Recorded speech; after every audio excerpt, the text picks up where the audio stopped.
আপনি কি জানেন ভারতের ইতিহাসে এমন এক রাজা ছিলেন যাকে কেউ বলেন বাস্তব, কেউ বলেন কিংবদন্তি। তাহলে সত্যি কে ছিলেন রাজা বিক্রমাদিত্য? বিক্রমাদিত্য একটি নাম, কিন্তু বহু রহস্য। কেউ বলেন তিনি ছিলেন উজ্জয়িনীর রাজা, যার শাসনকালে শুরু হয় বিক্রম সংবত ক্যালেন্ডার। তার দরবারে ছিলেন 9 জন জ্ঞানী পণ্ডিত, যাদের বলা হতো নবরত্ন। কালিদাসের মতো মহাকবিও ছিলেন। কিন্তু আশ্চর্যের বিষয়, এত বড় একজন সম্রাটের নিশ্চিত সমাধি নেই, কোনো স্পষ্ট মূর্তি নেই, একটিও নির্ভুল ঐতিহাসিক দলিলও নেই।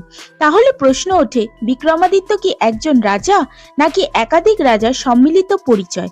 অনেক ইতিহাসবিদ মনে করেন বিক্রমাদিত্য ছিল একটি উপাধি, যা বিভিন্ন রাজা ব্যবহার করতেন। আবার কেউ বলেন তিনি ছিলেন গুপ্ত যুগের এক শক্তিশালী শাসক, যার গল্প সময়ের সাথে রূপ নিয়েছে কিংবদন্তিতে। আজও নিশ্চিত করে বলা যায় না বিক্রমাদিত্য ছিলেন ইতিহাসের মানুষ নাকি কেবল গল্পের রাজা। আপনার কি মনে হয়? কমেন্টে লিখুন। আর এমন রহস্যময় ইতিহাস জানতে সাবস্ক্রাইব করুন এক্সপ্লোর হিস্ট্রি উইথ মি।